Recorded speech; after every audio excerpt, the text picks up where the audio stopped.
Y lo anticipé hace algunos minutos, está aquí en el estudio la doctora Sandra Arroyo Salgado. A esta altura no necesita presentación, la mamá de las dos hijas del fiscal Nisman, ella la exmujer del fiscal durante 17 años. Y yo quiero, como introducción casi, decir algunas cosas que me parecen fundamentales. Ayer se hizo un homenaje a 10 años del asesinato del fiscal, realmente muy significativo.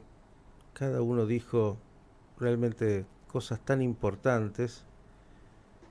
Y a 10 años uno podría decir, el tiempo acomoda las cosas, porque hoy, para la enorme mayoría, lo que era obvio en el primer momento, no solo es obvio, sino que además la justicia lo ha determinado, lo ha mostrado, y eso es casi, yo diría, una posibilidad de respirar.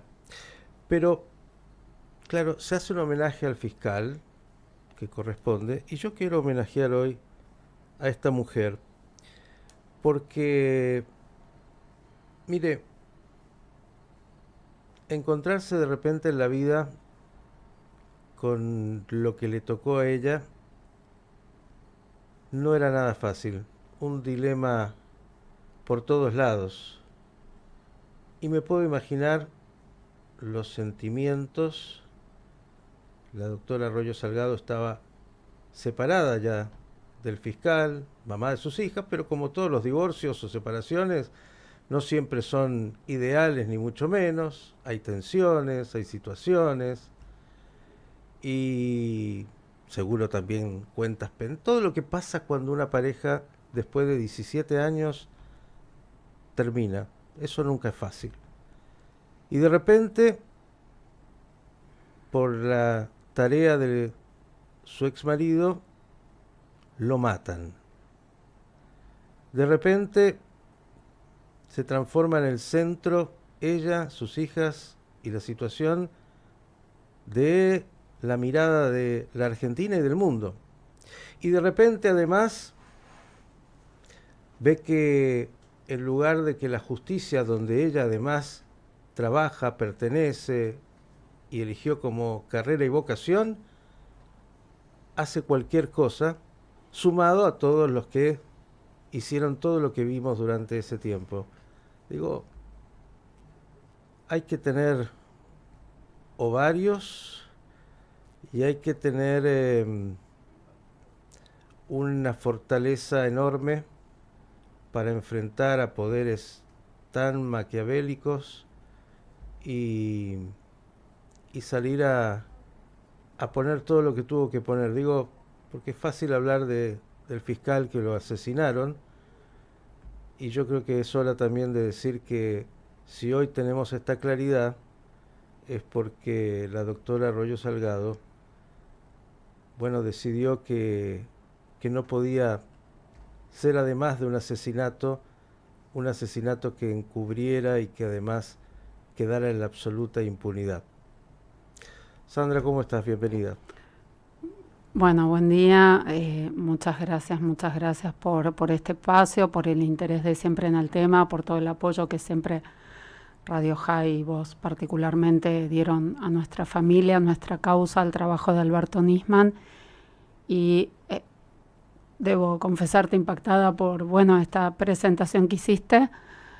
La verdad es que sí, fueron momentos muy difíciles. Como dije ayer en el homenaje a Alberto, uno no espera nunca estar en escenarios como estos. Es como que la vida te pone en ese lugar y uno los debe ocupar.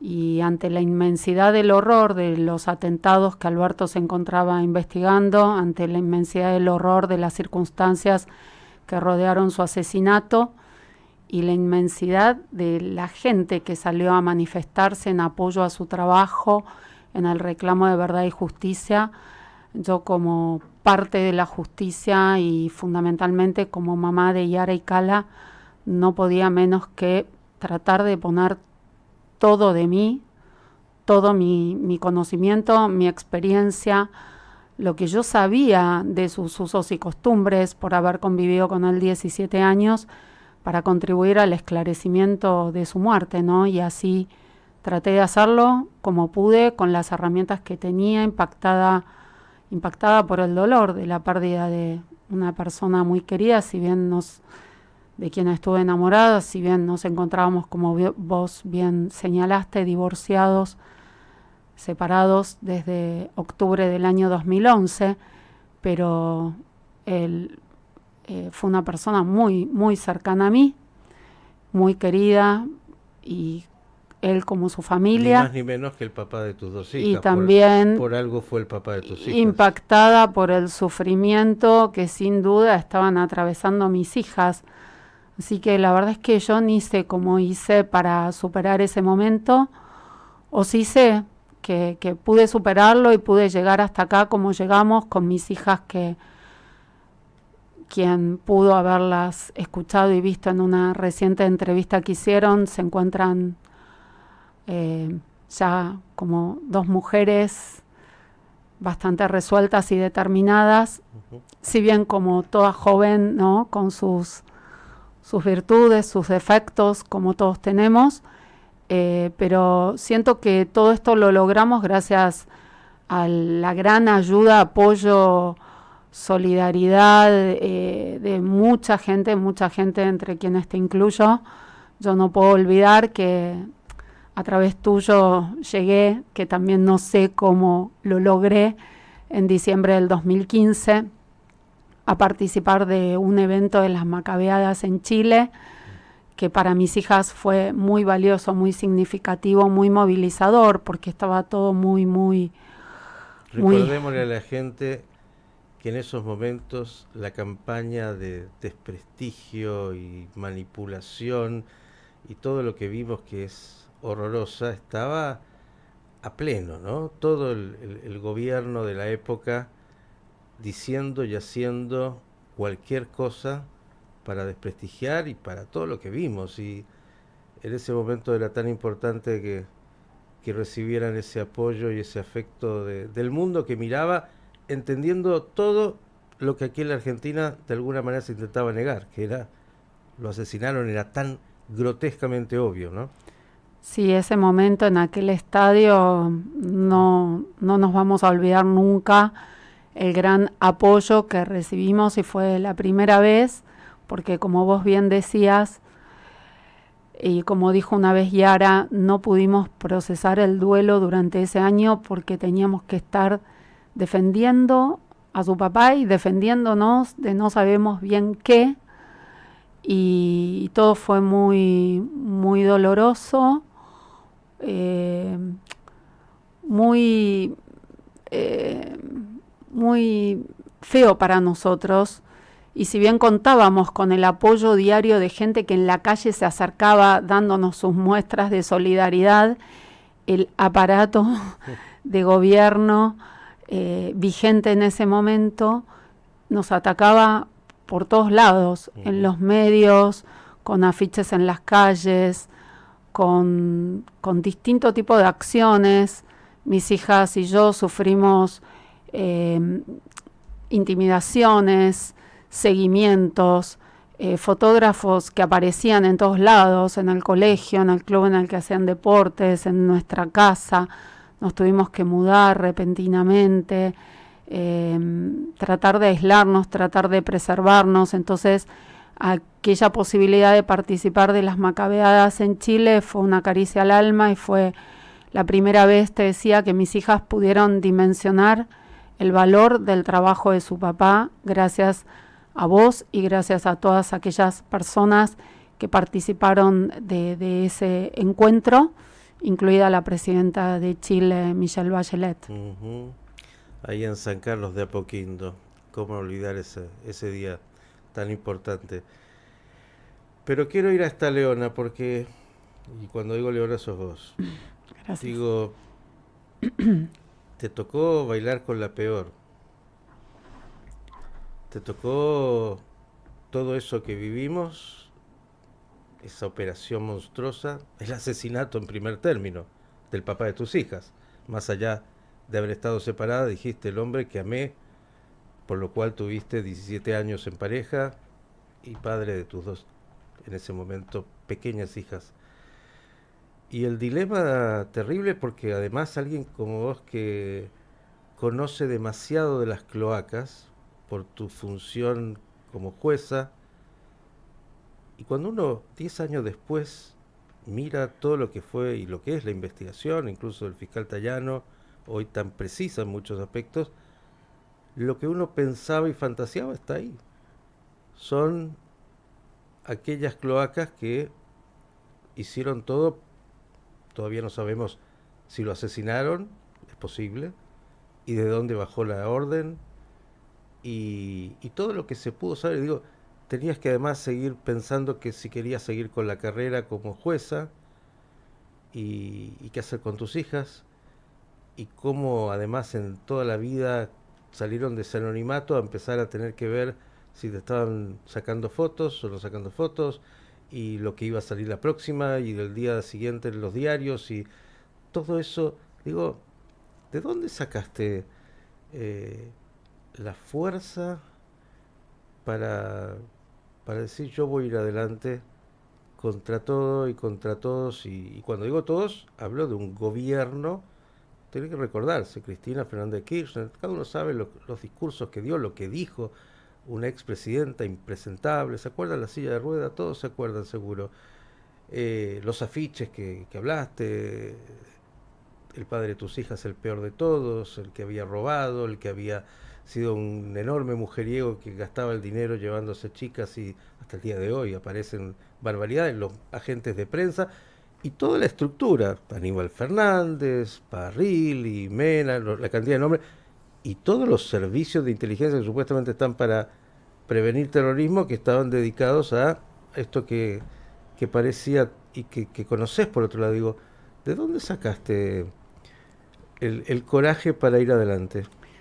Bueno, como dije en otras oportunidades, esto fue un tsunami que bueno, que casi nos lleva puesta, fue un tsunami que atravesó nuestras vidas y en ese momento era tomar la decisión bueno, de paralizarnos por el temor o, o no permitir que eso que trataron de hacer, que era intimidarnos, condicionarnos, atemorizarnos, silenciarnos, como lo hicieron con Alberto.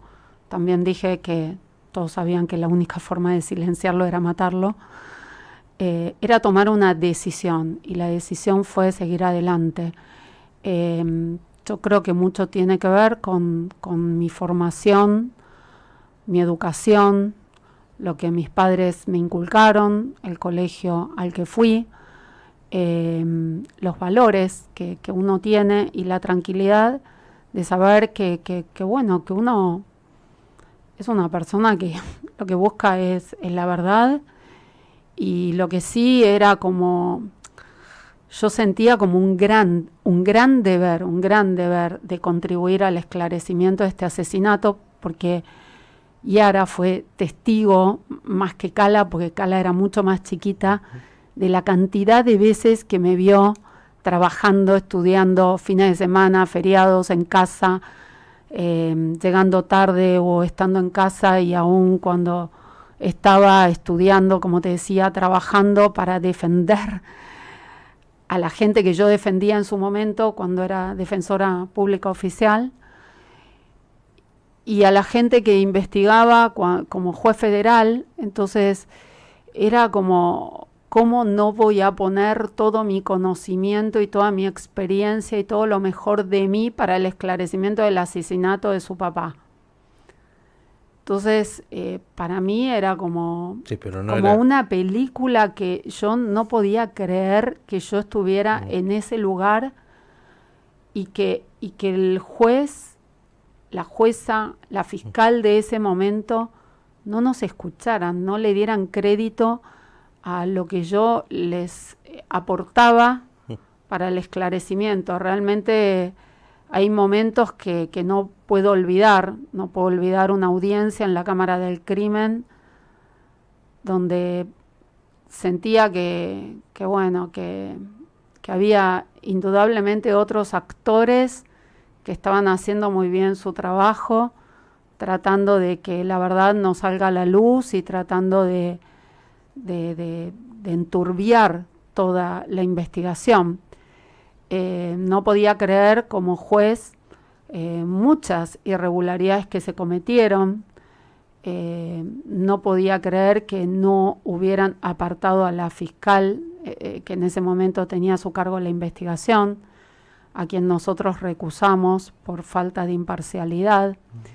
Pero bueno, afortunadamente transcurrieron estos 10 años y los tribunales de justicia que intervinieron después, incluida la Corte, y empezando por la Corte cuando decide que este hecho debía ser investigado por la justicia federal, porque se estaba investigando un asesinato de un fiscal federal que estaba investigando uno de los atentados terroristas más trágicos que sufrió nuestro país. Todos de algún modo fueron dando razón a y dando crédito a lo que nosotros desde la querella fuimos aportando. Qué esfuerzo, qué esfuerzo que tuvieron que hacer para algo que se trabajó para que quedara como lo que intentaron hacer, darlo vuelta, porque vos que estás ahí en la investigación de hechos criminales, en la justicia, sabés que cuando se embarra la cancha de esta manera y todo un aparato, porque acá no se trató de un par de personas, cuando todo el aparato del Estado está trabajando para lo que hicieron, bueno, era un desafío no menor que las cosas se encauzaran correctamente, y el esfuerzo tuyo y de los profesionales y de todos los que tuvieron que actuar fue enorme. Esto digo porque hay que, otra vez, yo dije, ya está, el fiscal lo hemos homenajeado muchas veces, pero si estamos donde estamos hoy es porque esta mujer, junto a unos poquitos otros, dijeron no, esto no es lo que tiene que ser. Yo una vez te conté que la única vez que tuve miedo, mira que no soy un tipo muy valiente, pero la única vez que sentí miedo desde que vivo en la República Argentina, más de 30 y no sé cuántos años ya, fue el día que lo mataron a Alberto. Y no sé si te conté por qué. Porque habían dos cosas. Aquí en estos micrófonos hemos dicho de todo, absolutamente.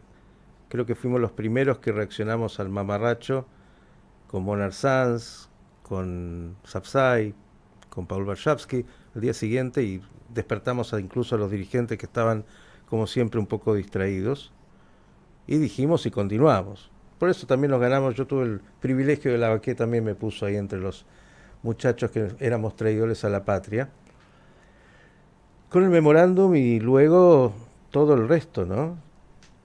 Y dije, si el hombre que tenía una fatua, el hombre que investigaba el atentado y que había hecho la denuncia que había hecho horas antes, podía ser asesinado, cualquiera. Digo, este no era un mensaje solo matarlo y silenciarlo a Alberto. Yo creo que era, bueno, decirnos a todos, nadie puede en este país vivir tranquilo porque si nos da la gana se terminó, Y digo, fue la única vez esos días en que sentí genuino y verdadero miedo. Incluso amigos que me decían, venite un tiempo a Chile, lo digo así, porque estaba tan conmocionado. Decía, si lo pudieron matar a alguien que tenía que ir a dar el informe que iba a dar en el Congreso unas horas después, que había dicho la denuncia más institucional, más importante, y que además, porque pueden jugar, las pruebas las escuchamos todas, pueden faltar que él tenía más, pero lo que ya sabemos de cómo fue ese mamarracho y lo que hizo el gobierno a posterior, la aprobación express y todo lo que uno a veces olvida, pero hay que saberlo. Digo, si pudieron con Alberto, pueden con cualquiera. Sí, por eso yo siento que el asesinato de Alberto, además de un magnicidio, fue un acto terrorista, porque justamente lo que persigue el terrorismo, todos sabemos, es esto, es más allá de la víctima directa, las eventuales y potenciales víctimas, de infundirles el terror. Miren, y el mensaje fue lo que le puede pasar al que se anime a enfrentarse al poder de turno. Uh-huh.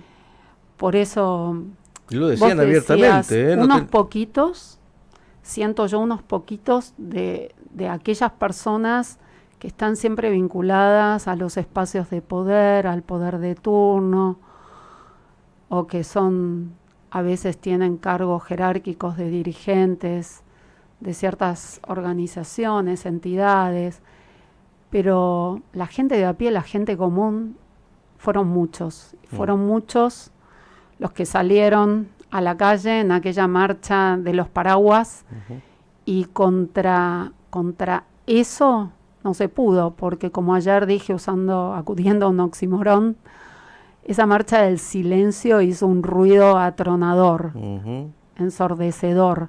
Sí, no, querían imponer el miedo. Finalmente, si uno entiende más allá del asesinato, es el miedo, ¿no?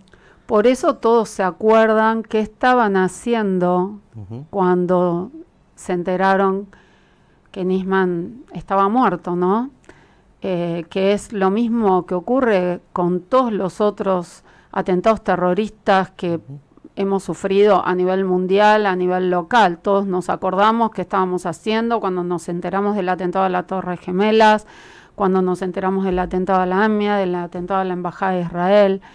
Es de tal impacto y el terrorismo acude a esas acciones escenográficas como si fuera una película de Hollywood, justamente por eso, porque su fin primordial es fomentar el terror y condicionar nuestras acciones futuras. Por eso lo que yo siempre traté de inculcarle a mis hijas, y ellas aprendieron no solo con mi educación, sino con el ejemplo de su papá, es que el miedo no las condiciones, que no se puede vivir con miedo.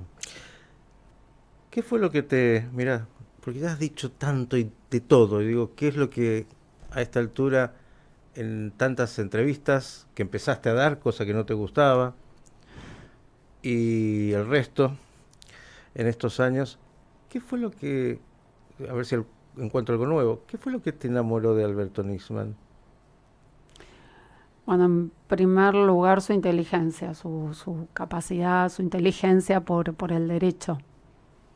Era una persona muy inteligente y yo siempre fui desde los 10 años que tenía claro que quería ser abogada, lo dije en otras entrevistas, esto no es nuevo, por una serie de Petrocelli, que lo admiraba porque sentía que siempre era el defensor de las causas justas. Y después también por mi realidad familiar, siendo hija de padres separados, sentía que importante el trabajo de esos abogados y ese juez para que mi hermana y yo tuviéramos una mejor infancia. Y después ya a los 14, 15 años quería ser juez, y la verdad es que Alberto Nisman fue ayudante en una materia que yo cursé, que justo cuando nos tomaban al final el examen, él no acudió porque su papá había muerto de un infarto, y ese día cuando a nosotros nos llaman de que Alberto no contestaba los llamados, los mensajes, conociéndolo yo como lo conocía, y sabía que era una persona que era impensado que estuviera tantas horas sin responder mensajes, llamados, era súper comunicada, te respondía al instante. Pensé inmediatamente en que capaz que estaba descompuesto con un infarto, quería creer que estaba... Como el papá. Que estaba, claro, lo dijiste, pensé eso. Lo vi en una nota. Pero fundamentalmente me atrajo de él su inteligencia, su vocación por la justicia, y que en eso era lo que más nos unía, ¿no? 17 años no es un ratito, 2 hijas tampoco, digo, en 17 años de una pareja, de convivencia, es una vida. Te enamoró su inteligencia y después tuvieron 2 hijas en el camino. Sí. ¿Cómo funcionaba? Cuando funcionaba bien, porque me imagino que nadie está 17 años y es una tortura. Habrá habido momentos muy bellos, muy lindos, como familia, él como padre. ¿Cómo era en su vida cotidiana, más allá de su gran vocación por la justicia y su tarea? Sí, ambos éramos muy abocados a nuestro trabajo, a nuestra capacitación, a nuestros estudios y a los casos que cada uno intervenía. Compartíamos bastante en casa de esto. Después estar en lo mismo terminó perjudicando la relación, porque capaz que teníamos distintos puntos de vista, y bueno... Sí, una familia no es un buffet de abogados, digamos. Claro, bueno, y Ara convivió bastante con esto, por eso en algún momento sabía más de derecho, y de hecho cuando en el colegio, cuando les plantearon un tema para finalizar sus estudios primarios, ella eligió terrorismo, porque bueno, eran temas de conversación diaria en casa, lo que cada uno hacía. Pero era un tipo Alberto alegre. era una persona muy carismática, divertido, tenía un carácter fuerte, pero... Fuerte a veces puede ser podrido también, ¿no? Sí, pero la verdad que era como muy fuerte, un carácter fuerte de imponerse, pero cuando uno le decía, no, esto no me parece, decía, bueno, era de esas personas que tal vez si escuchaba al otro y si el otro tenía razón, decía, bueno, te insistía tal vez, ¿no? Con su postura, pero se generaba un debate, digamos, siempre enriquecedor, ¿no? Era una persona que sumaba a lo que uno podía llegar a saber o a conocer. Era un muy buen compañero en todo lo que eran los cuidados en la salud. La agendaba y llevaba perfectamente la agenda de las consultas que periódicamente hasta yo tenía que hacer, y ni que hablar cuando nuestras hijas nacieron. ¿Era obsesivo? Sí, bueno, era obsesivo y perfeccionista, como también lo soy yo, pero bueno, tal vez yo no con los temas de salud y cuidados propios, pero él sí lo era. Y eso trajo... Con su persona, con la nuestra, con la mía, con la de nuestras hijas. Era muy, muy... Quería manejar todo. Sí, muy cuidadoso con el tema de la salud, y siempre estaba viendo cómo, digamos, mejorar, porque tenía presión alta, cómo mejorar su estado de salud y el nuestro. ¿Tenía temor por la salud? ¿Era un tema, digo, dijiste el papá? Él se cuidaba mucho con el tema del corazón, siempre... El papá se murió joven, ¿no? Más sí, bastante joven, su abuelo también, y ese era un temor de él, de morir joven por algún tema coronario. Digamos, ¿no era un tipo fácil para convivir? No, era muy exigente. Muy exigente con las chicas también, en cuanto a sus rendimientos académicos. Pero bueno, es como que ellas hoy eso lo entienden y lo valoran y lo agradecen, porque son también chicas muy autoexigentes. ¿Recibieron una matriz de dos padres con esos niveles de autoexigencia y de vocación y de todo eso? Bueno, viste, cada uno es el producto de lo que recibió. Sí, Contaste una vez vos me dijiste, infancia. el fruto no cae muy lejos del árbol, y es una frase que acuñé. Pero viste que contaste incluso de por qué elegiste tu vocación, recordando la separación de tus padres, viste. Cualquiera que no tiene que ser un genio en la psicología entiende que somos eso, la respuesta a muchas cosas que nos fueron pasando.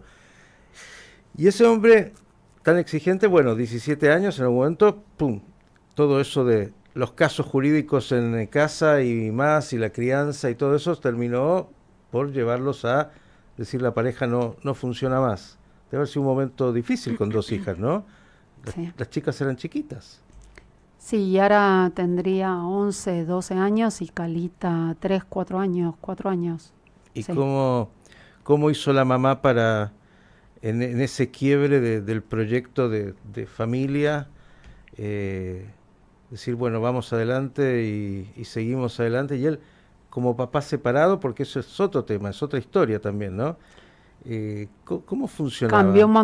Cambió un montón en cuanto a su vínculo con las chicas, porque al tener esos espacios en soledad con ellas, yo siento que tanto ellas como él los pudieron disfrutar mucho más, como que para mí llegó a tener un vínculo más cercano con ellas.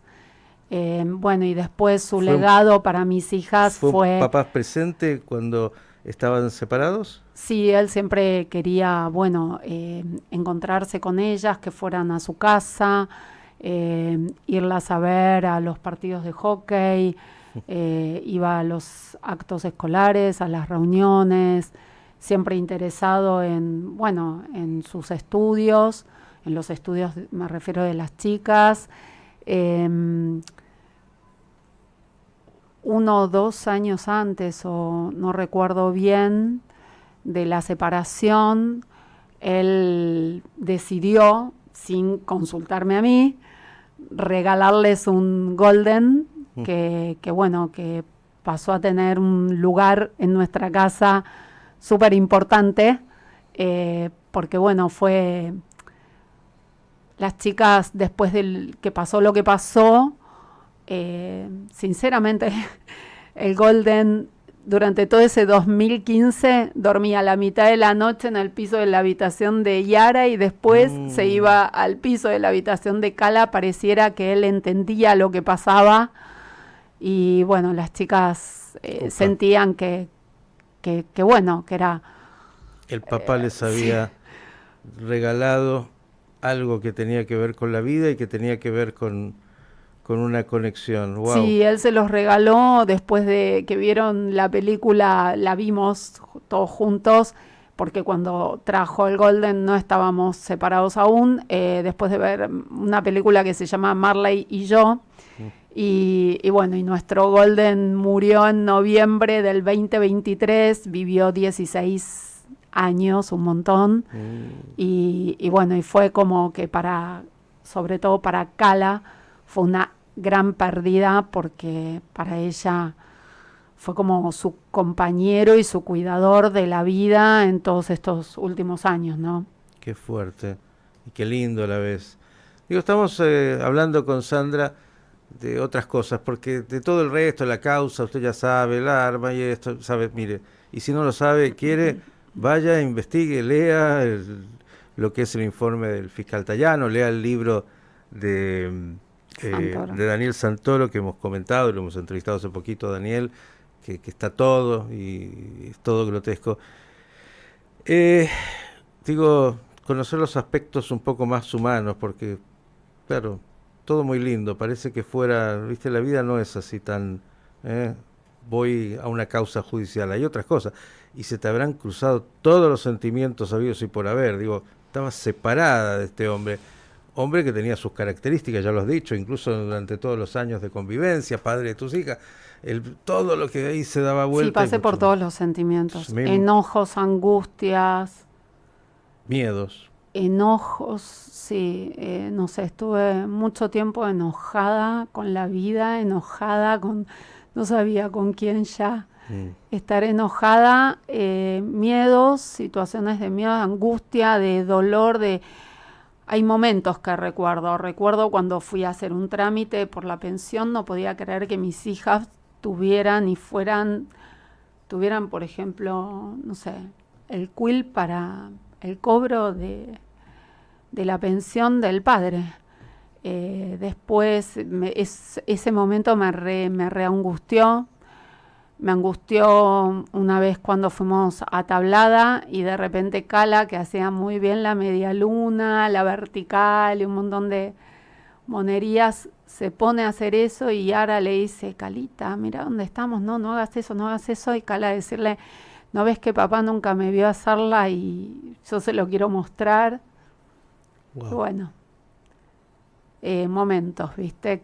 Y después cada vez que, qué sé yo, qué es el cumpleaños de las chicas, terminar el primario, terminar el secundario, cuando Yara gana un premio a la mejor egresada de su camada del colegio secundario.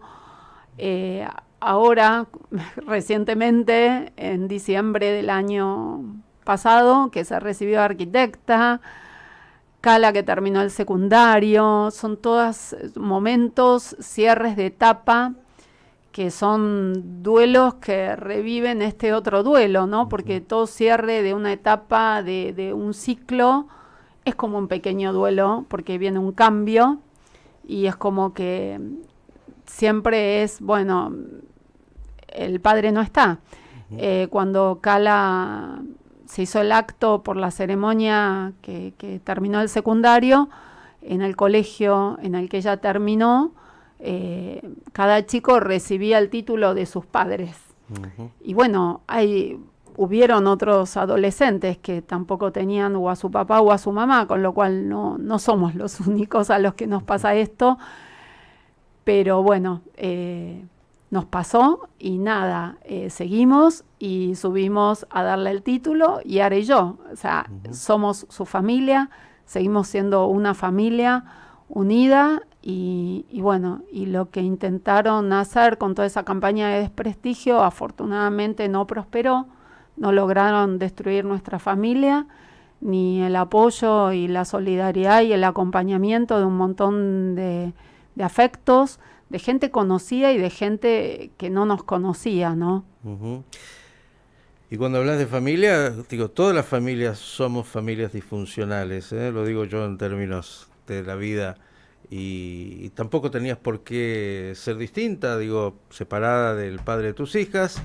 Eso también debe haber tenido implicancias en la familia política, la familia Sara Garfunkel, la hermana de Alberto, todas estas cosas, viste, pues se habló en algún momento, no, están enojadas y peleadas, y bueno, es parte a veces también de muchas situaciones, y cuando hay una situación como esta además, donde a todos se los atacó, viste, me imagino que también la mamá de Alberto debe haber hecho lo que pudo, hasta el día de hoy, su hermana, digo, es una situación extrema, que hay que pasarla, vivirla, y no hay libro, no hay manual, así como no hay manual para vivir, menos cuando te toca algo tan complicado y donde hay tantos personajes siniestros que quieren encontrar los puntos débiles y golpearte, ¿no?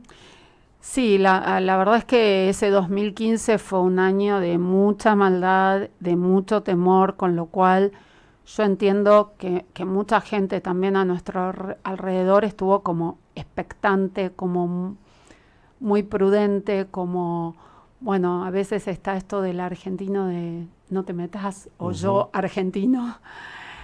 Por eso destaco tanto que, bueno, a 10 años, por primera vez, hubo un presidente en ejercicio que tuvo el coraje, la valentía de homenajear el asesinato del fiscal Nisman en manos de lo más oscuro del poder, porque la verdad que esto lo tengo que destacar y lo tengo que agradecer, y creo que esto es haber interpretado cuál fue el mandato popular a través de las urnas, ¿no? La gente dijo en qué modelo de país queremos vivir y en qué lugar del mundo nos queremos ubicar, alineados con los estados que defienden el derecho a la vida, a la libertad, a la familia, los valores de la democracia, y no asociados a estados terroristas.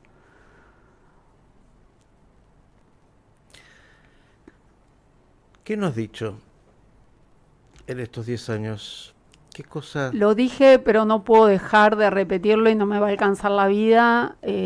Gracias a la cantidad de gente que dando la cara, que a través de carteles, que a través de las redes, que anónimamente salió a la calle bajo un diluvio en aquella marcha de los paraguas apoyándonos, que a diario se nos acercan con muestras de solidaridad, de afecto, de acompañamiento, porque la verdad es que sin toda esa gente nosotros no podríamos haber llegado como llegamos a este momento, a este lugar, y destacar también la valentía de la gente en ese sentido, y agradecerles porque a partir de la muerte de Alberto Nisman y de todas las circunstancias que rodearon su asesinato y esa campaña de desprestigio, la gente se despertó y empezó a poner foco y poner la mirada en que no quería más. No quería más discursos de odio, discursos de violencia.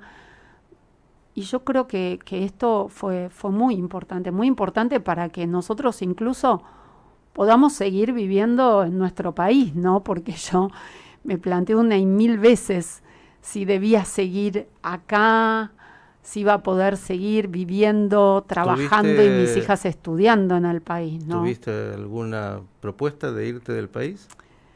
En su momento tuve, por la ciudadanía de mis hijas, mi gran preocupación era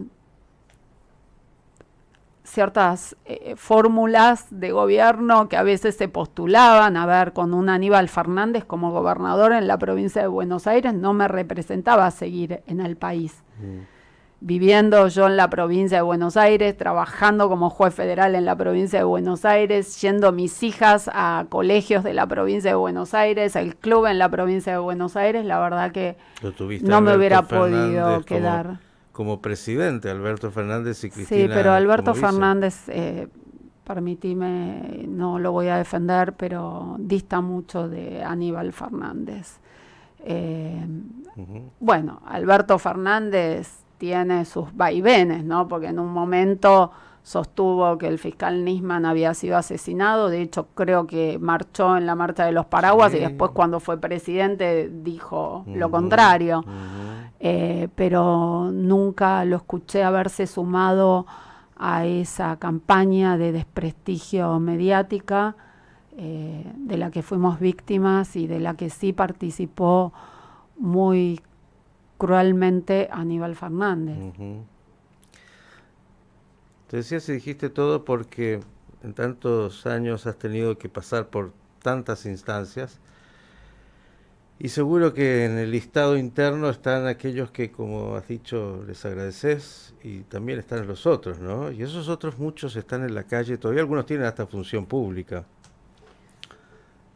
A esos que les diría yo, la verdad es que, como dijeron mis hijas, y sinceramente me pasa lo mismo, no tengo ansias de venganza, ni odio, ni resentimiento.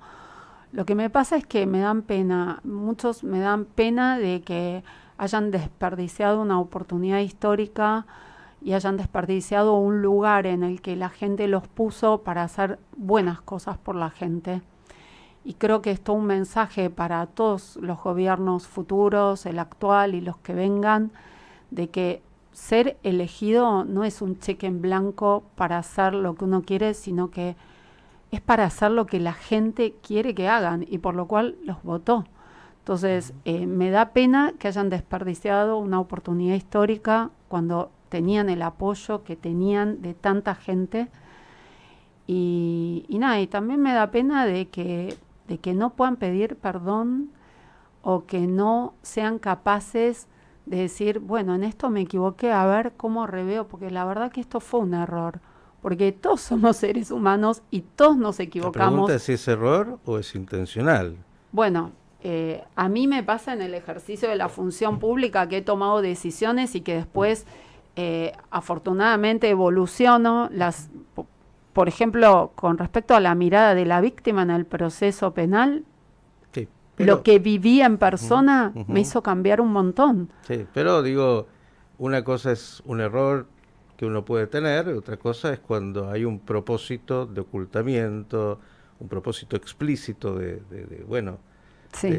hacer lo que hicieron. Digo, yo el otro día le decía a Daniel Santoro y en otras notas que hice sobre, obviamente, este aniversario, recordé que en la Argentina siempre se ha hablado mucho de la crítica a los militares con la obediencia debida, ¿no? Esto de, bueno, yo era simplemente y tenía que hacer lo que me decían.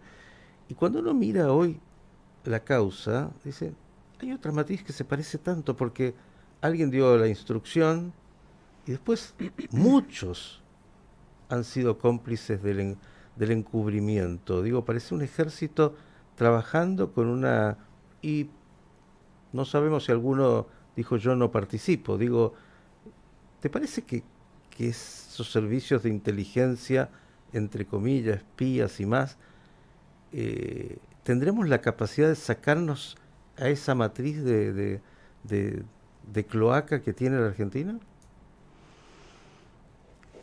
Y yo creo que si existe la voluntad política de hacerlo, Cuando es una política de Estado y hay una auténtica voluntad de cambiar las cosas cambian, porque la historia de nuestro país lo demuestra que sí se puede cambiar. El tema es que verdaderamente haya una decisión política de hacerlo, que se lleve adelante. Pero bueno, también tengo que ser realista, y nuestro país lamentablemente tiene entramados de corrupción enquistados en distintos estamentos de los 3 poderes del Estado, que operan como verdaderas organizaciones. Lleva tiempo, además es difícil, lleva tiempo. Hay una única, más que no te hice nunca, Sandra, de lo que hemos charlado un poco de la causa, pero y todo lo que has dicho, se habló mucho, todo el tiempo en realidad está ahí, también porque estaba oculto, porque las historias de espías son fantásticas, a la gente le encanta leerlas y verlas en películas.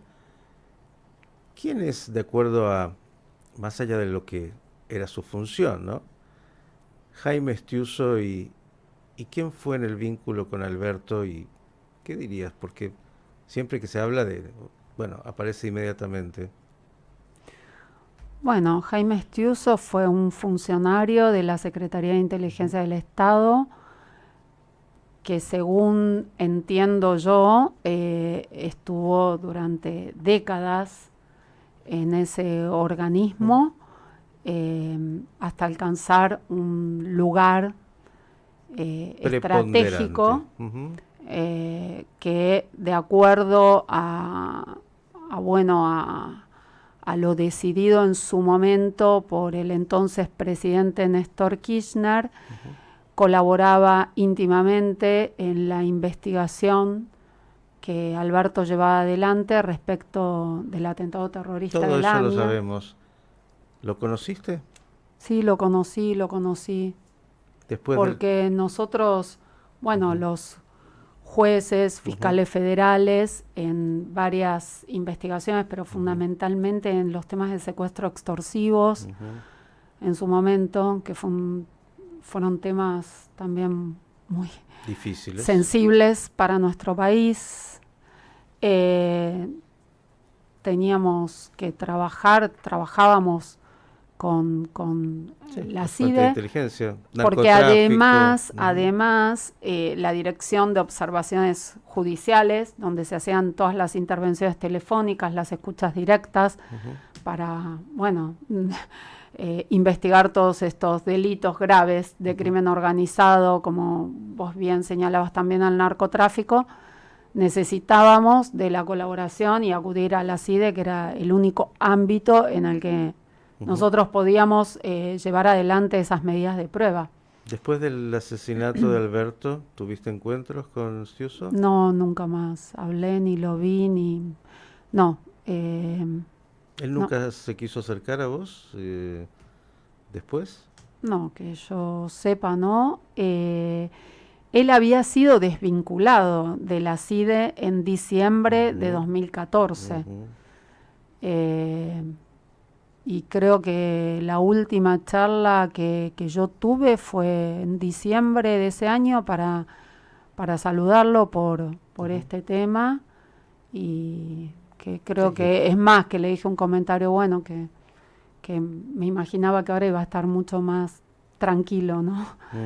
Pero no. Qué raro, ¿no? Porque digo, de acuerdo a lo que se ha contado, él también fue perseguido, ambos recibieron la instrucción de dejar de investigar a Irán, él estaba tan involucrado en la causa y bueno, muchos le apuntaron como parte también del crimen, tratando quién sabe de qué, digo, nunca lo estuvieron persiguiendo, todos saben, unas horas antes de que apareciera Alberto.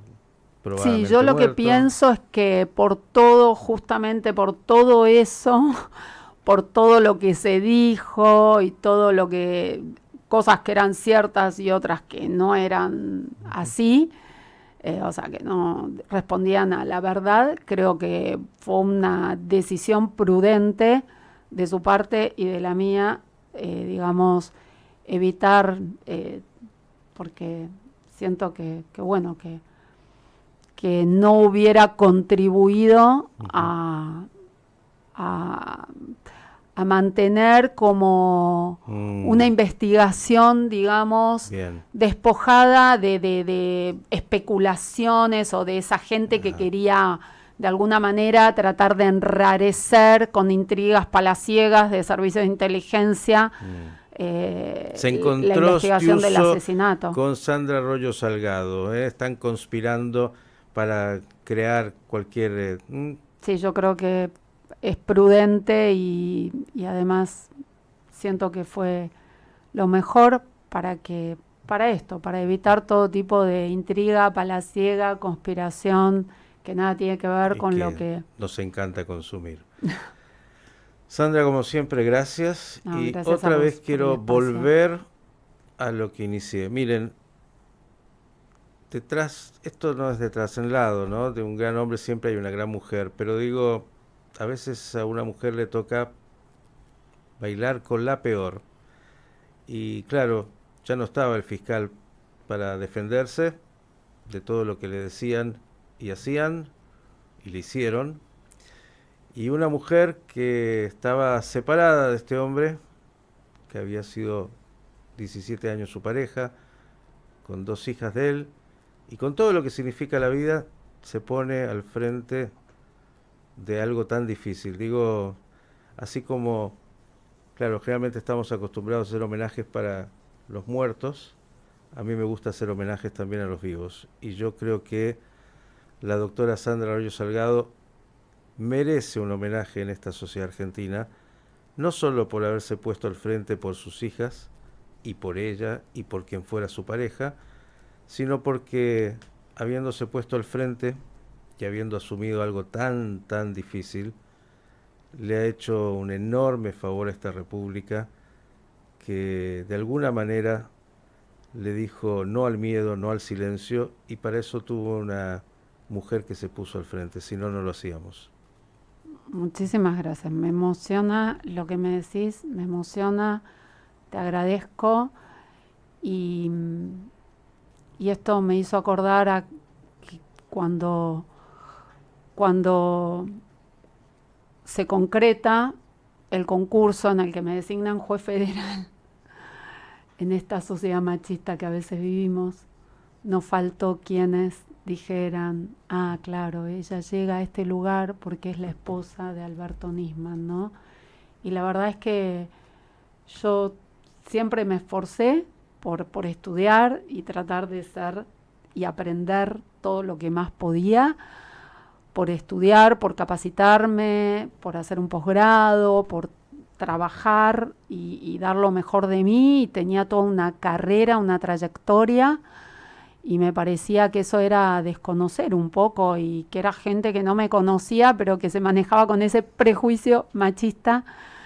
No es por victimizarme, pero sí para solidarizarme con todas aquellas mujeres a las que la sociedad en algún momento solía vernos como la esposa de y poder tener esa identidad propia. Espero haber estado a la altura de las circunstancias y te agradezco muchísimo desde ya todo lo que me dijiste. Alberto Nisman fue la pareja de Sandra Arroyo Salgado. Gracias. Señores, se quedan el coffee break que ya está aquí. Nos dimos este rato largo, tranquilo, sin apuro, tratando de escuchar cosas distintas que eran tan importantes en esta mañana. La seguimos mañana. Gracias, Rocío. Gracias, Alejandro Blanco. Dani Saltzman ya está aquí con nosotros.